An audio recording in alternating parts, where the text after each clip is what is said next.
Allez, bonjour et bienvenue à tous sur cette vidéo de chasse sous-marine. Cette fois-ci, une chasse consacrée au loup, une chasse hivernale. Et je m'en vais chasser sur la côte bleue, près de Marseille. Ici, une première action, une agachon. Et au ralenti, je vous montre, voilà que des premiers loups viennent me voir. Ils me surprennent un peu, je les surprends aussi, ils s'enfuient. Malheureusement, ils ne reviendront pas. Mais c'est bon signe, il y a du loup sur zone.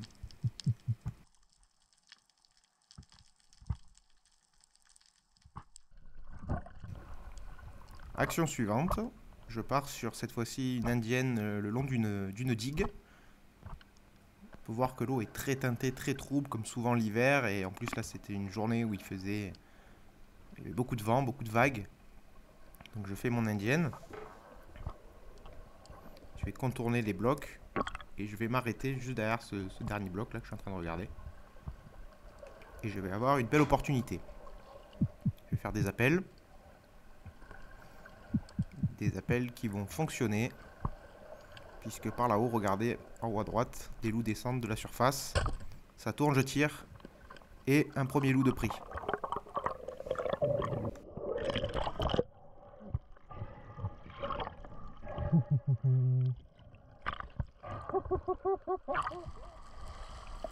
Voilà, je suis content, un beau premier loup qui accusera 1,8 kg sur la balance. Donc, je suis très content, c'est une session qui démarre plutôt bien. On va se repasser la scène au ralenti. Et vous allez voir qu'il y avait peut-être opportunité de faire un doublé là à ce moment-là. Bon, j'ai pas pu le prendre malheureusement, mais bon, on va pas faire les fines bouches, je suis content. Allez, action suivante.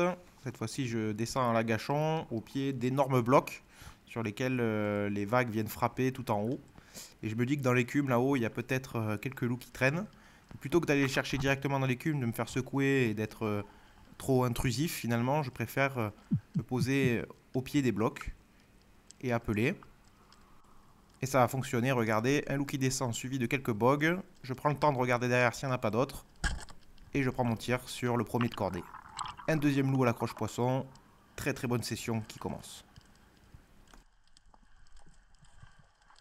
Celui-ci est un peu plus petit que le précédent. Mais c'est un deuxième loup. Et c'est ce qu'on était venu chercher.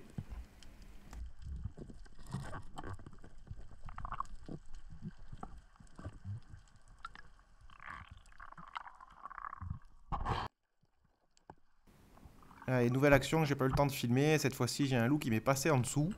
Je suis descendu à la coulée dessus et je l'ai fait. Donc j'ai allumé la caméra trop tard, malheureusement. Et voilà, troisième loup. Petit celui-là aussi.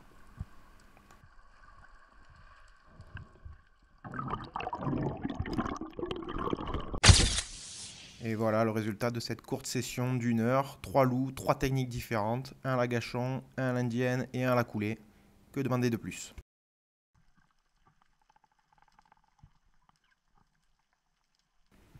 Alors ici, une autre action, cette fois-ci un peu différente. On n'est pas sur du loup. On va croiser un joli labre. Donc c'est un peu différent, mais l'action est intéressante, même si ce n'était pas l'objectif du jour de prendre des labres. Donc je m'en vais sur une prospection de trous. Et en fait, en sortant de cette faille là, je vais voir un labre qui va s'enfuir devant moi. En hiver, on s'en contentera, hein, c'est souvent difficile l'hiver, on a froid, on se fait secouer. Et il n'y a pas beaucoup de poissons. Ce jour-là, c'était le cas, pas de loup. Et donc je vais me contenter de ce labre là qui s'enfuit devant moi. Alors vous voyez, je prends mon temps, hein, il est parti, mais c'est pas grave, je vais le suivre tout doucement, tranquillement. Je sais qu'il va pas aller bien loin de toute façon, je l'ai vu rentrer sous cette pierre là. Avant de remonter, je vais laisser mon fusil à l'entrée du trou. D'ailleurs là, je suis un peu emmerdé, mon fusil s'est pris dans des fils de pêche. Voilà, je marque le trou, je remonte respirer.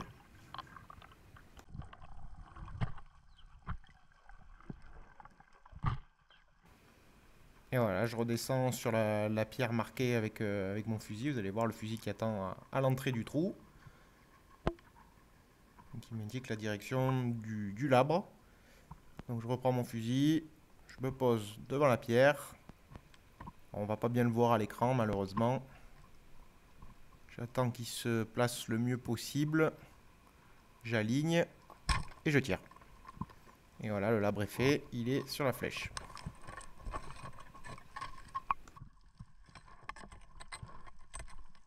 Il faut savoir se contenter de peu en hiver. Et un labre, ça fera l'affaire, c'est délicieux à manger, cru, en marinade.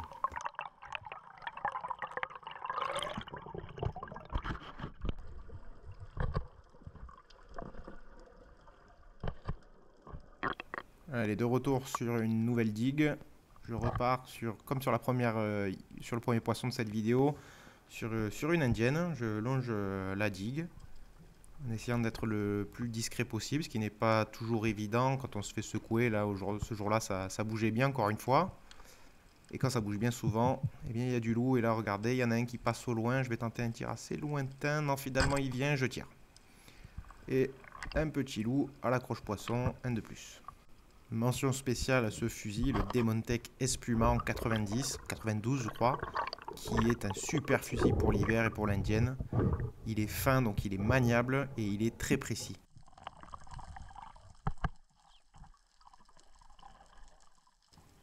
Allez, nouvelle plongée, une nouvelle journée. Toujours à la recherche du loup, toujours en hiver. Je vais me poser ici à l'agachon dans une espèce de fissure, une faille. Et vous allez voir que je vais faire une drôle de rencontre. Un poisson que j'ai pas l'habitude de croiser, en tout cas pas en chasse sous-marine. J'en ai fait quelques-uns à la canne. Mais en chasse, c'est très très rare. C'est très très rare car c'est des poissons qui vivent en général très profond. On a la chance de pouvoir les croiser un peu moins profond l'hiver parce qu'ils ont tendance à remonter en haut de sec. Et donc vous allez voir apparaître un pagre là face à moi. Alors c'est un petit pagre, hein, il est pas énorme. Mais bon, c'est quand même notable, pas l'habitude de voir ce genre de poisson.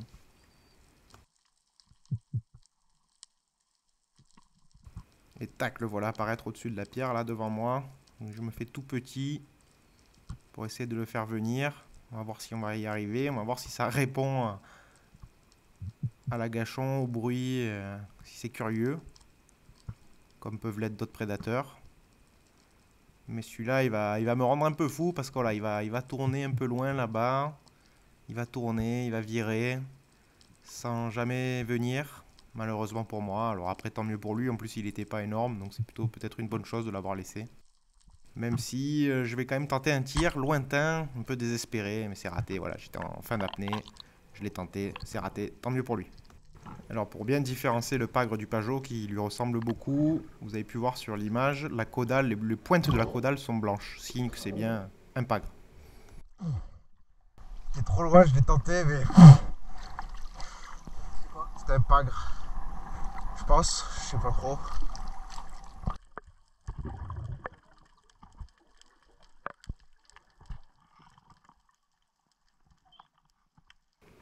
Allez, action suivante.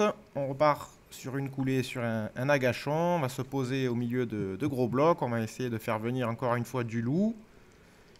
Et sur cette action, eh ben, malheureusement, c'est pas des loups qui vont venir.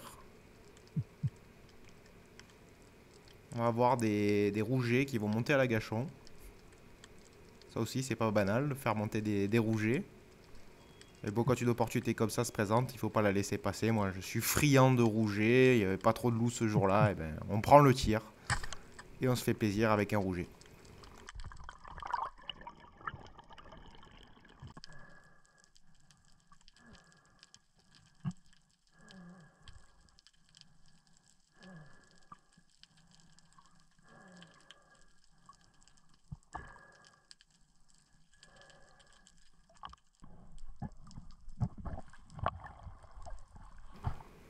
Allez, cette fois-ci, c'est une nouvelle journée. Je suis parti chasser sur un autre secteur. J'ai fait un peu de route. Je suis allé dans le Var. Et les conditions ici sont sublimes, puisqu'on a de l'eau claire, très très claire, translucide même, alors qu'on est en plein hiver. Donc ça, faut savoir en profiter, parce que c'est pas comme ça tous les jours. Alors translucide, ça peut être encore plus clair que ça, mais là, vous voyez, on a bien 20 mètres de visibilité, donc c'est top hein, de chasser avec des conditions comme ça. Donc là, je suis au pied d'un sec. Je suis bien placé, je suis dans l'ombre de ce sec. Il y a de la mange. Donc là, c'est bon signe. On peut croiser du loup, on peut croiser des prédateurs. Et là, regardez, c'est pas un loup qui va venir. puisque je vais voir apparaître un barracuda que je vais essayer de faire venir. C'est pas banal de croiser ce genre d'animal en hiver. Alors je crois que maintenant ils ont tendance à passer même les saisons froides près de nos côtes. Peut-être un signe du dérèglement climatique avec un animal un poisson qui s'est adapté à ces changements. Voilà, voilà le barak qui rentre. Il vient tout droit vers moi, donc là j'y crois dur comme fer. Il tourne, je sais pas pourquoi. Eh ben voilà, il a une bonne idée de tourner parce que là je crois qu'il était cuit s'il tournait pas. Il reviendra pas malheureusement. C'est dommage qu'il me venait vraiment directement dessus. Mais bon, il a dû sentir le coup fourré.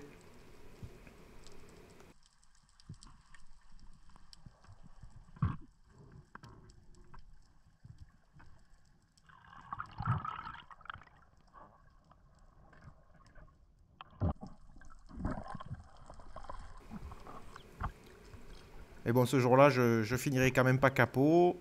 J'ai pas fait la route pour rien. Je vais quand même prendre mon petit loup en passant. Vous allez voir, je vais avoir pas mal de chance sur cette action. Parce que voilà, là, je me pose sur des tombants, des petits tombants. C'est pas forcément très profond.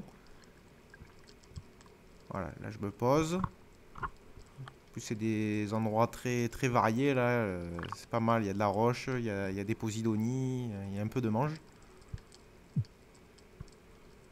Et j'ai un loup qui va être curieux, qui va venir me voir d'un peu près, suite à cet appel.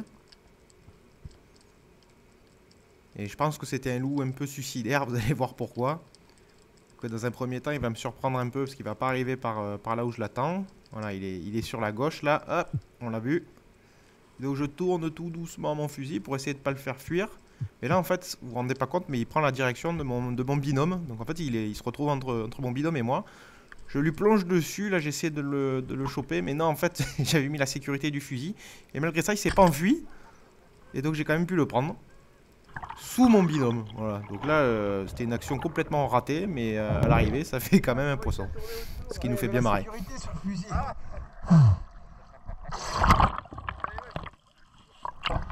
Oh, il est petit. Mais c'est lourd.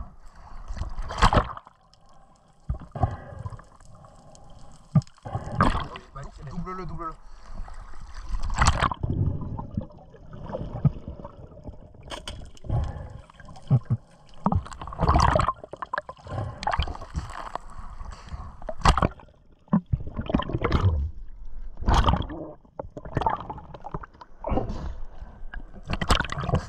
Bon, du coup, la sécurité, c'est l'inverse de ce que je t'ai dit. Alors voilà, quelques belles images de chasse sous-marine en hiver, avec quelques actions sur du loup. Donc quelques poissons de prélevés, je suis content. Donc là, vous avez vu des images sur 3 journées finalement de chasse. Alors c'est des images qui datent un peu puisqu'elles ont été tournées début 2024. À l'heure où je tourne cette vidéo, on est en 2025. J'en profite pour vous souhaiter à tous une très belle année et mes meilleurs voeux. Et ce qu'on peut souhaiter à tout chasseur, de très belles écailles en 2025 pour vous tous. De mon côté, j'ai encore pas mal d'images de 2024 à vous montrer avec des beaux poissons, des poissons nobles, pélamides, limon, céréole, barracuda entre autres. Et puis derrière, eh bien, je ferai de nouvelles vidéos avec une nouvelle caméra que j'ai reçue, que le Papa Noël m'a amenée. Et vous allez voir, elle fait des super images. J'ai hâte de faire mes premiers poissons avec et de vous montrer tout ça. Mais d'ici là, il y a encore pas mal de vidéos à venir pour 2024 avec de beaux poissons. Voilà, bah écoutez, une très belle année 2025 à tous et à bientôt au bord de l'eau. Salut!